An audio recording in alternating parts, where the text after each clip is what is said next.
कह रहा है आपसे वर्ल्ड वाइड वेब का आविष्कार किसने किया था? तो आपको याद रखना है टिम बर्सन ली ने। वर्ल्ड वाइड वेब का आविष्कार टिम बर्सन ली ने किया था। वर्ल्ड वाइड वेब को शॉर्ट फॉर्म जो है वो WWW ये कहते हैं। अगला क्वेश्चन आपसे कह रहा है कि जल्लीकट्टू किसके साथ जुड़ा हुआ है? तो आपको याद रखना है पोंगल। जल्लीकट्टू जो है वो पोंगल का प्रसिद्ध त्योहार है। अगला क्वेश्चन आपसे कह रहा है सुब्रमण्यम भारती किस क्षेत्र के प्रसिद्ध व्यक्ति थे? तो आपको याद रखना है कवि। सुब्रमण्यम भारती जो है वो एक कवि थे। अगला क्वेश्चन आपसे कह रहा है कि किस स्वतंत्रता सेनानी ने महात्मा गांधी को पहली बार राष्ट्रपिता कहकर संबोधित किया था? तो आपको याद रखना है सुभाष चंद्र बोस ने। सुभाष चंद्र बोस ने पहली बार महात्मा गांधी को राष्ट्रपिता कहकर संबोधित किया था दोस्तों।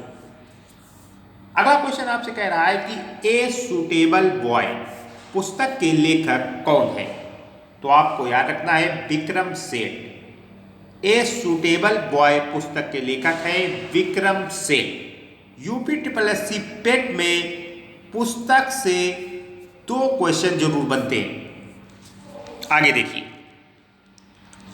अगला क्वेश्चन आपसे कह रहा है कि कौन से महत्वपूर्ण व्यक्ति ने सभी 3 गोलमेज सम्मेलन में भाग लिया था? तो आपको याद रखना है BR अम्बेडकर। भीमराव अंबेडकर ने जो 3 गोलमेज सम्मेलन हुए हैं वो तीनों में भाग लेने वाले पहले व्यक्ति हैं ये भीमराव अंबेडकर। इन्हें संविधान निर्माता भी कहा जाता है दोस्तों।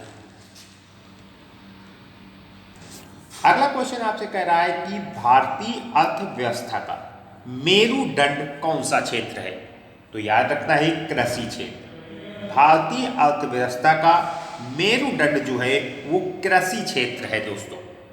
कृषि क्षेत्र पर ही निर्भर है भारतीय अर्थव्यवस्था।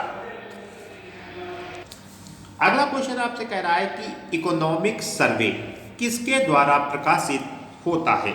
तो आपको याद रखना है ministry of finance. Economic survey जो है वो मिनिस्ट्री ऑफ फाइनेंस द्वारा प्रकाशित किया जाता है दोस्तों। अगला क्वेश्चन आपसे कह रहा है राष्ट्रपति द्वारा राज्यसभा में, ध्यान रखिए, राज्यसभा में कितने सदस्यों को नामित किया जा सकता है? तो आपको याद रखना है 12 सदस्यों को। राष्ट्रपति जो है वो राज्यसभा में 12 सदस्यों को नामित कर सकता है दोस्तों, ये इसका अधिकार है। अगला क्वेश्चन आपसे कह रहा है कि हंटर आयोग ने किसके विकास पर अधिक बल दिया था? तो याद रखना है प्राथमिक शिक्षा। जो हंटर आयोग चलाया गया था इसने सबसे अधिक जो बल दिया था वो प्राथमिक शिक्षा पर दिया था दोस्तों। अगला क्वेश्चन आपसे कह रहा है कि नेपाली भाषा मुख्य रूप से किस राज्य में बोली जाती है? तो याद रखना है सिक्किम राज्य में।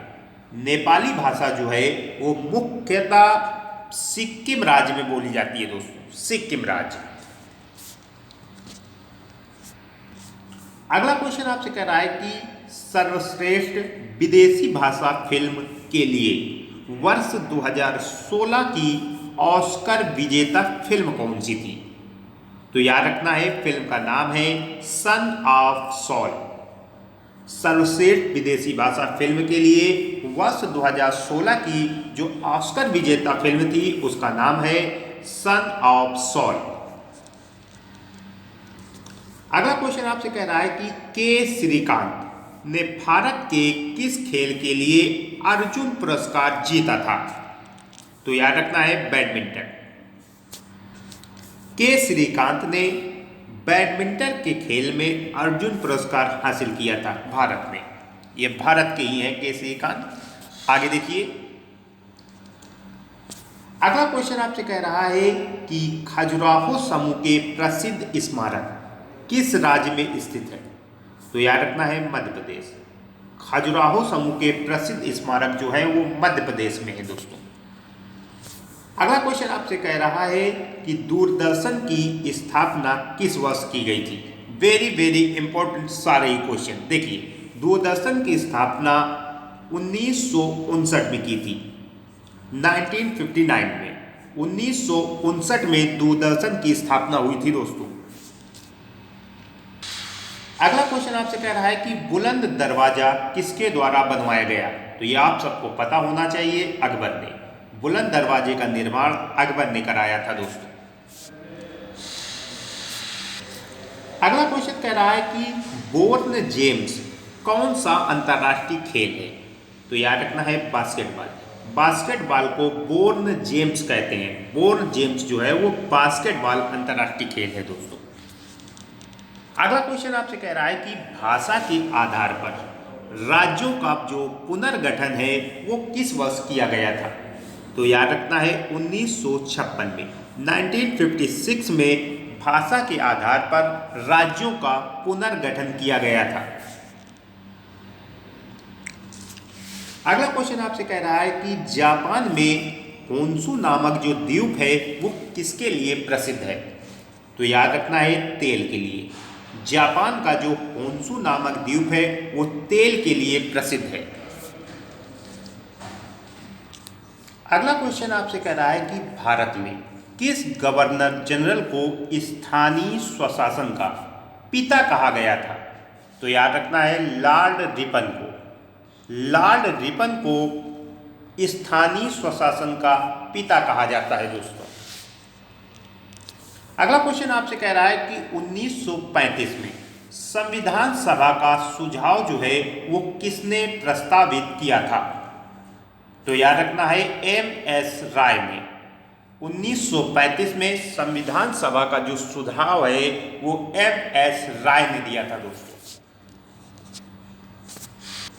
अगला क्वेश्चन कह रहा है कि वर्तमान कंप्यूटिंग यानी कंप्यूटर के क्षेत्र में समस्त विश्व में कौन सा कोड प्रयोग किया जाता है और जो स्वीकार भी किया जाता है।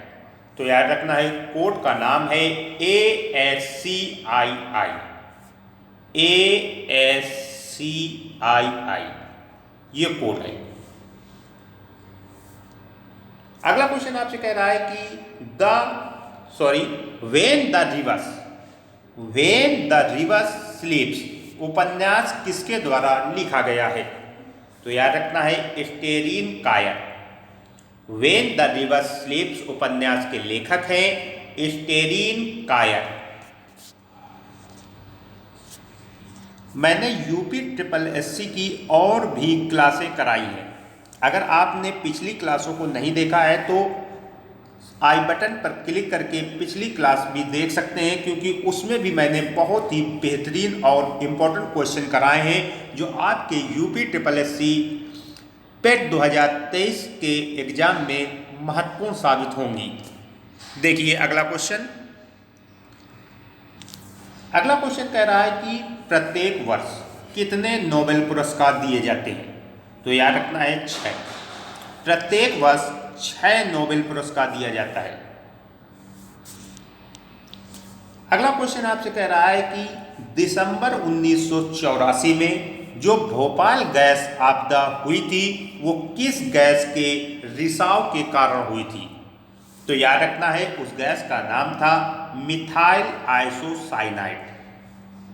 दिसंबर 1984 में जो भोपाल गैस आपदा हुई थी, जिसे भोपाल त्रासदी के नाम से भी जाना जाता है, जो उसमें गैस का रिसाव हुआ था उस गैस का नाम था मिथाइल आइसोसाइनाइड।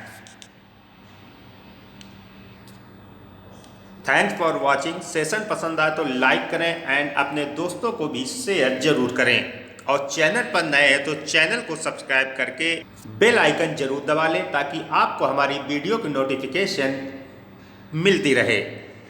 आप किसी भी एग्ज़ाम की तैयारी कर रहे हो, सभी एग्ज़ाम के वीडियो हमारे चैनल पर मौजूद हैं। आप वहां जाकर सारी एग्ज़ाम की तैयारी कर सकते हैं। केंद्र राज्य सभी एग्ज़ाम की तैयारी कराई जाती है SK स्टडी क्लासेस में।